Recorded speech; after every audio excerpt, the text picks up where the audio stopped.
Tonight, breaking news, the extraordinary images coming in right now from Gaza, the massive assault in the air, and now face-to-face battles in Gaza City. Tonight, some U.S. citizens getting out of Gaza. And here in the U.S., in New York, the gas explosion, multiple victims, including children. First tonight, missiles and explosions lighting up the sky over northern Gaza. On the ground, Israeli troops surrounding Gaza City now. Reports tonight of fierce face-to-face fighting now underway. President Biden revealing tonight 74 Americans and their family members getting out. Hundreds more remain. Ian Pannell on the ground for us.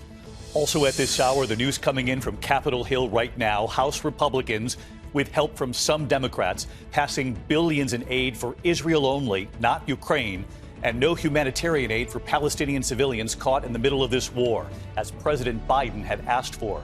So what happens now with this? Mary Bruce standing by with late reporting.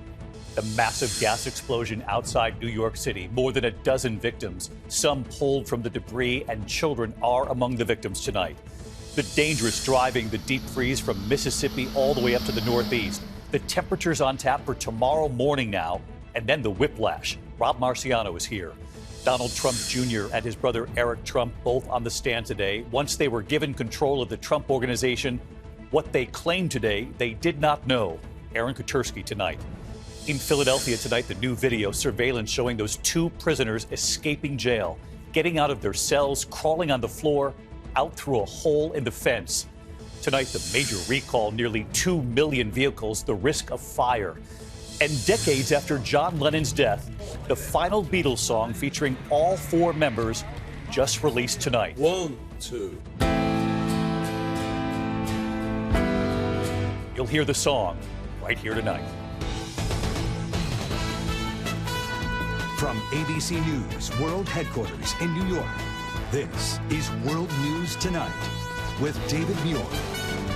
Good evening, and it's great to have you with us here on a Thursday night. We do begin tonight with the images coming in now, this massive assault over northern Gaza, Israel's nighttime attack on Hamas targets, while on the ground, Israel tonight now saying its ground forces have now surrounded Gaza City, that they're now engaged in face-to-face combat with the militants. The images just before we came on tonight, over the sky, over northern Gaza, rockets, missiles lighting up the sky. Israeli fighter jets could be heard streaking across the region. The Israeli military, the IDF, saying their forces are now in, quote, very significant areas of Gaza City, and that they are now in close combat on the ground there. Tonight, we have learned 74 more U.S. citizens and their families have gotten out of Gaza. Hundreds, though, remain. Among the U.S. citizens trying to get out, Lena Baseso and her family. We've been following their story for days now. The Americans nervously waiting at the border today and then hugging their loved ones, including a grandson, after they finally crossed over into Egypt. Tonight, President Biden with that number, 74 Americans getting out, but many more remain. And of course, the more than 200 hostages, including Americans, still being held by Hamas. ABC's chief foreign correspondent Ian Pannell leading us off tonight from Israel. Tonight, a hellish scene lighting up the night sky over Gaza. The flares and streaks of smoke from incessant Israeli missiles, it says, are aimed at Hamas. The IDF saying it's now surrounded Gaza City, with Israeli soldiers attacking Hamas militants in face-to-face battles inside. The fighting described as urban, crowded and complex. Ground forces backed by fighter jets and warships launching repeated salvos against what they say are Hamas outposts and command centres. You can see the flare going down there into Gaza. We've just heard the sound of a fighter jet dropping its payload into the city. They say that they're targeting Hamas, but also we know that there are still civilians in there who haven't listened to the order to leave, and many of them continue to die every day. Israel says it's making headway, claiming it killed more Hamas terrorists. But more than 9,000 civilians have been killed, according to the Hamas-run health ministry. Israel responding to the massacre of more than 1,400 people.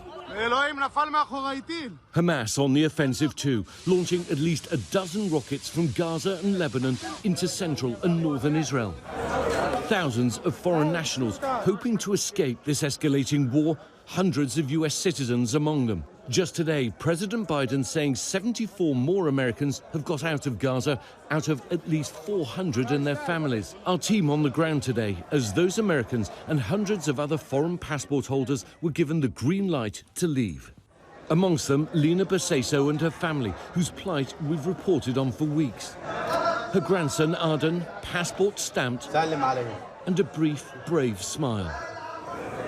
But this is a tough farewell for all of them. I'm happy but sad at the same time because I have friends here. They might die. Maybe I won't see them ever again.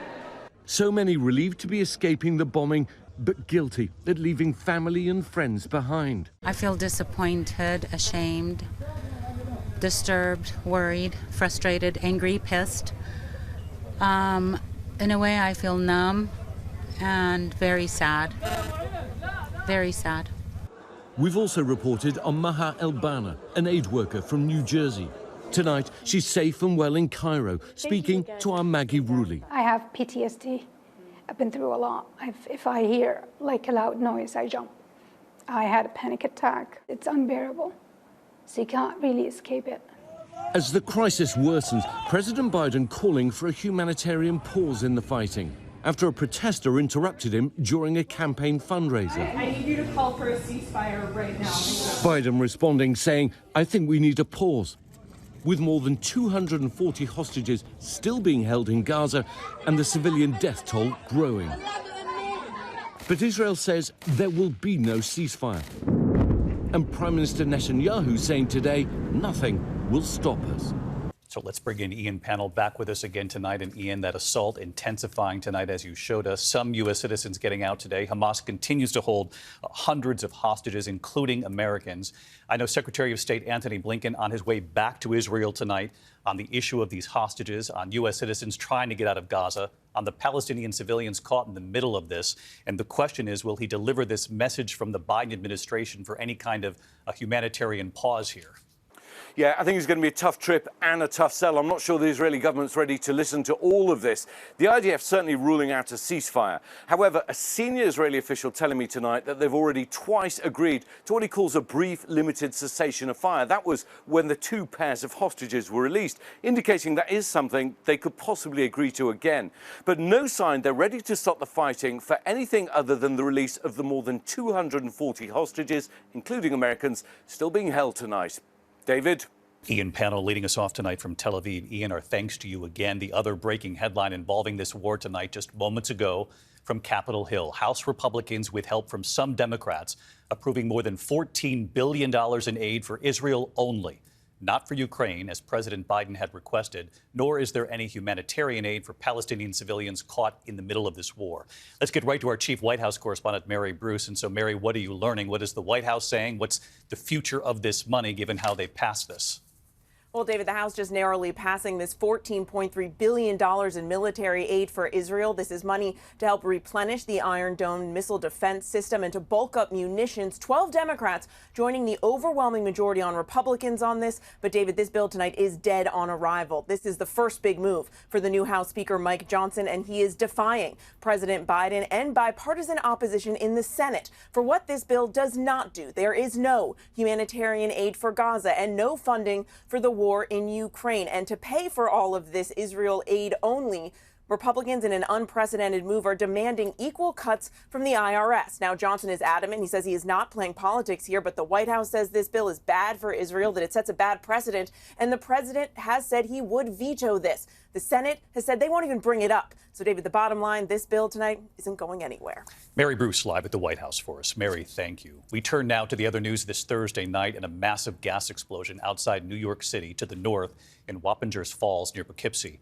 More than a dozen victims, some trapped, pulled from the rubble. And we've learned tonight some of the victims are children. ABC's Whit Johnson on the scene for us.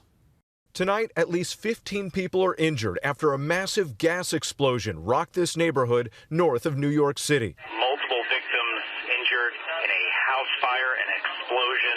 Occupants stuck under debris. First responders and Good Samaritans seen digging through the rubble, trying to rescue trapped survivors.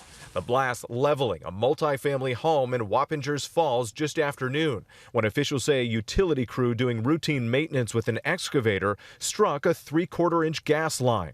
Marcy Ward was home with her children down the street. Well, I was home. I was making lunch for the kids, and all of a sudden the house shook. Florian Chabanai and his brother were working nearby when they heard the explosion and rushed to the scene, pulling at least 2 people out from under the debris. I still remember the kid was all bleeding. Crews initially discovering 10 victims, including 2 children. Some patients with burns and critical injuries taken to nearby hospitals in helicopters and ambulances. 5 first responders also hurt. Officials say those utility workers were replacing gas lines, and some of that infrastructure dates back to the 1930s and 40s. But tonight, the investigation into what triggered this explosion is just getting started. David. All right, Whit Johnson tonight. Thank you, Whit. We turn next here to the tens of millions who will face frigid temperatures again tomorrow morning in the teens and 20s from the deep south all the way to the northeast. Then the whiplash coming. The images tonight, up to 10 inches of lake effect snow rolling east from Ohio all the way to New York State. An abrupt turn in fall foliage this season in Northampton, Massachusetts, changing very quickly. Let's get right to senior meteorologist Rob Marciano with us again tonight, tracking it all. Hey, Rob. Hi, David. Abrupt for sure. Teens and 20s in Alabama and Georgia this morning. Going to be another cold one tomorrow. Maybe a few degrees warmer, maybe above freezing in Atlanta and Philly. But D.C., you'll be below freezing. Then here comes that big bounce back by the time Saturday and Sunday comes around. 60s and 70s, so above average temperatures. In the east, we'll see a dry weekend for once. We'll take that. But these big temperature swings have created a monster jet stream over the Atlantic Ocean.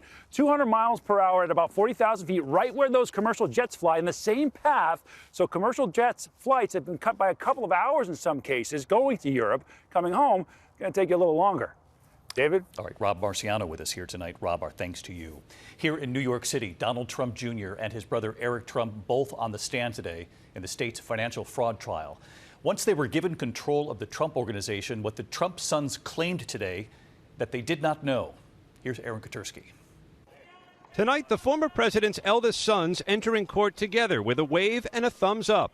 On the witness stand, Donald Trump Jr. and his brother Eric both insisting, though they did run the family real estate business, they did not keep an eye on the bottom line and were unaware the documents they signed artificially inflated the value of their properties. I'm apparently guilty of fraud for relying on my accountants to do, wait for it, accounting. The brothers blaming accountants for preparing the financial statements that overvalued the Trump Organization's assets by as much as $2 billion to get sweeter deals on insurance and bank loans. You pay experts millions of dollars to be experts. You sign off on what they give you, and you're liable. In court, the New York State Attorney General's office played Eric Trump's videotaped deposition, where he denied having any involvement with the financial documents at the heart of the civil fraud trial. I've done a lot to try and jog my memory, and I simply can't because I don't think I've ever had any involvement in the statement of financial condition, to the best of my knowledge. The Attorney General's office then confronting him with evidence he did know about those statements. We're a major organization, a massive real estate organization, Eric Trump said, raising his voice. I am aware we have financial statements. Still, Eric Trump insisting keeping track of the company's finances was just not his job.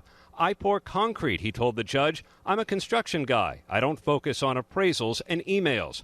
But the judge has already determined both Trump brothers and their father are all liable for fraud, noting bottom line, Eric and Don Jr. ran the company and signed documents that made all those phony claims.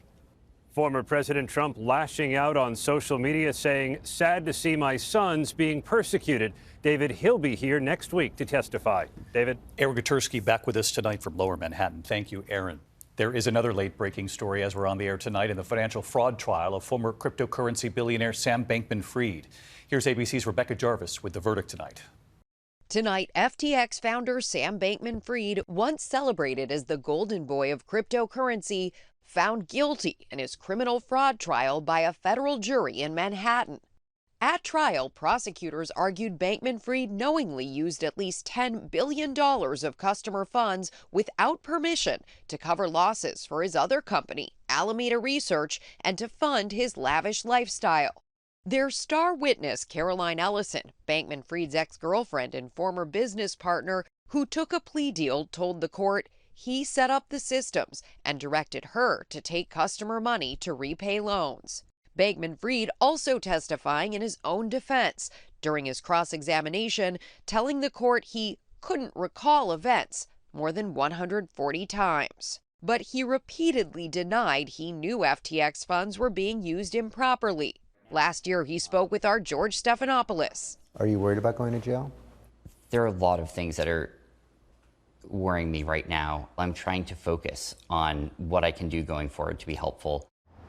As for those who lost money with FTX, their claims could be tied up for years as the company undergoes bankruptcy proceedings. David? Tonight in Memphis, a former Memphis police officer breaking ranks, admitting to participating in the beating that killed Tyre Nichols. Desmond Mills, seen here on police body camera video, pleading guilty today in federal court for his role in the death of Nichols. Nichols died in January, allegedly targeted by 5 officers after a traffic stop. Mills is the first of 5 officers charged in the incident to reverse course. His deal does include a commitment to now cooperate with prosecutors. When we come back here tonight in Philadelphia, the surveillance released showing 2 prisoners escaping jail, getting out of their cells, crawling on the floor right through a hole in the fence. And later tonight here, decades after John Lennon wrote and recorded it, the Beatles song just released tonight, and you'll hear it. Tonight from Philadelphia, the newly released surveillance showing how 2 inmates escaped jail in Philadelphia. The DA says a guard was asleep when the inmates, one of them a murder suspect, walked out of their cells that were supposed to be locked. Motion detectors were not working. Crawling on the floor, another inmate nearby, and then getting out through a hole in the fence. They were captured days later. When we come back, a major recall tonight, nearly 2 million vehicles, the fire concerns, and that new Beatles song right here tonight. To the index, and tonight, Toyota now recalling nearly 2 million RAV4s because of a potential fire risk. The concern involves some replacement batteries which may not be installed tightly enough and pose a fire risk. Toyota still working on a fix. Owners, they say, will be notified. When we come back here, John Lennon wrote the song in 1978, the new Beatles song just released tonight. Finally tonight here, John Lennon and the song he wrote in 1978. Decades later, that Beatles song just released tonight. It is a song John Lennon wrote in 1978, recording it on a cassette. The quality of the recording reflecting the time and the early stage the song was in.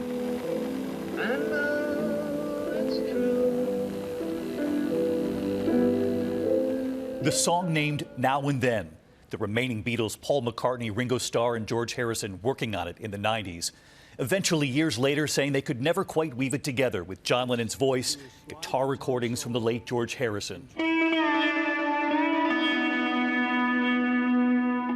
But just 2 years ago, a documentary on the Beatles using AI, artificial intelligence, to restore some of their songs.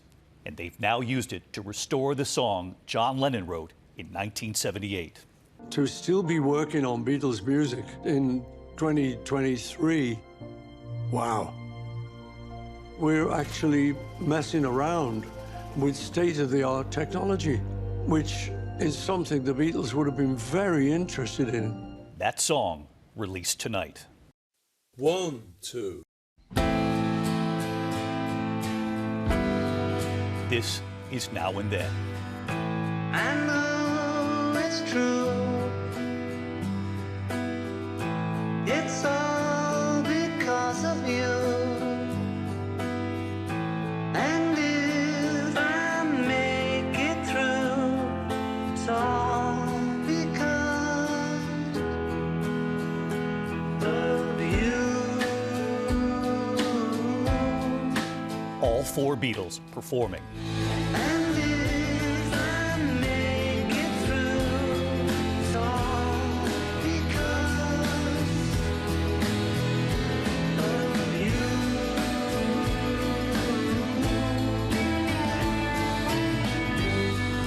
One last song, the Beatles.